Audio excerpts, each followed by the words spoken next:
മുജാഹിദ് പ്രസ്ഥാനത്തെ പരാജയപ്പെടുത്താൻ വരുന്ന ആളുകളോ മുജാഹിദ് പ്രസ്ഥാനത്തിൻ്റെ എതിർകക്ഷികളോ അവരെ സംബന്ധിച്ചിടത്തോളം അവരുടെ വിചാരം സംവാദം നടത്തി എങ്ങനെയായിരുന്നാലും മറുഭാഗത്തെ പരാജയപ്പെടുത്തുക എന്നതല്ലാതെ വേറെ ഒരു ലക്ഷ്യവും അവർക്കില്ല. അതിനുദാഹരണമാണ് ശംസുൽ ഉലമക്ക് ഒരു തുറന്ന കത്ത് എന്ന് പറഞ്ഞിട്ട് ഇറങ്ങിയ ഈ പുസ്തകം.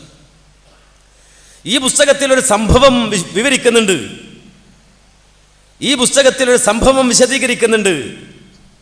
കാരണം പണ്ട് നെടിയിരുപ്പ് വെച്ചിട്ടൊരു സംവാദം നടന്നു.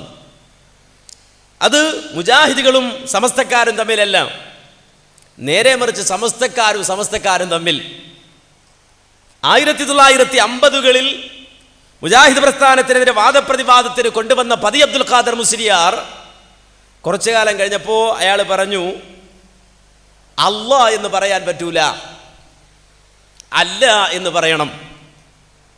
നമ്മളൊക്കെ അല്ലാ അല്ലാ എന്ന് പറയുന്നത് ശരിയല്ല, അല്ല അല്ല എന്ന് പറയണം.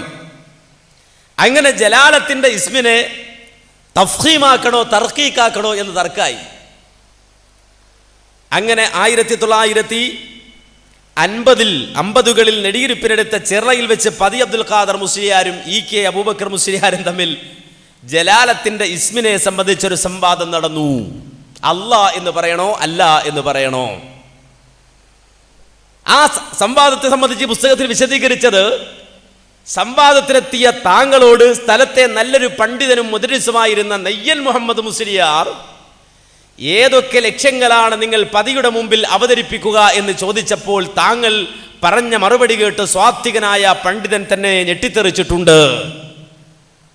അതായത് പതിയെ ഗണ്ണിക്കാൻ അഥവാ അബ്ദുൽ ഖാദർ മുസ്ലിയാരെ ഗണ്ണിക്കുവാൻ താങ്കൾ ഏതൊക്കെ തെളിവുകളാണ് ഉദ്ധരിക്കുക എന്ന് ചോദിച്ചപ്പോൾ നെയ്യൻ മുഹമ്മദ് മുസ്ലിയാരോട് EK അബൂബക്കർ മുസ്ലിയാർ പറഞ്ഞു അത്രേ, എന്ത്?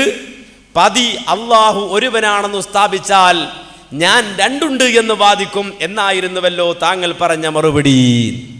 കണ്ടോ, തെളിവെന്താന്നല്ല നോക്കല്, നേരെ മറിച്ച് പതി അല്ല ഒന്നാന്ന് പറഞ്ഞാൽ ഞാൻ അല്ല രണ്ടുണ്ട് എന്ന് തെളിയിക്കും.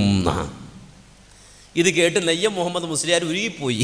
നെയ്യാണല്ലോ, നെയ്യ് ഉരുകിപ്പോയി. ഇതാണ് ഇത് വളരെ കൃത്യമായി കൊട്ടപ്പുറം സംവാദ വ്യവസ്ഥയിൽ കരാർ എഴുതാൻ വേണ്ടി കടന്നു വന്ന CM മുഹമ്മദ് കോയ മാത്തോട്ടം രേഖപ്പെടുത്തി വെക്കുകയാണ്. ഇതാണ് ഇവരുടെ സംവാദ ശൈലി.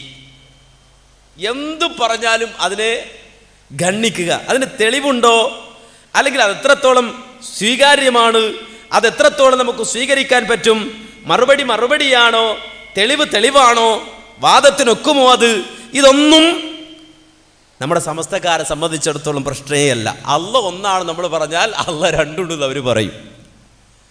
ഇതുകൊണ്ട് ജനങ്ങൾക്ക് മാറ്റം ഉണ്ടാവോ? ഒരിക്കലും മാറ്റം ഉണ്ടാവില്ല. അവർക്ക് സംവാദം വിജയിക്കുവാൻ സാധിക്കുമോ? അവർക്ക് സംവാദം വിജയിക്കുവാനും സാധ്യമല്ല. അതിന് വളരെ വ്യക്തമായ തെളിവാണ് ആവള സംവാദം.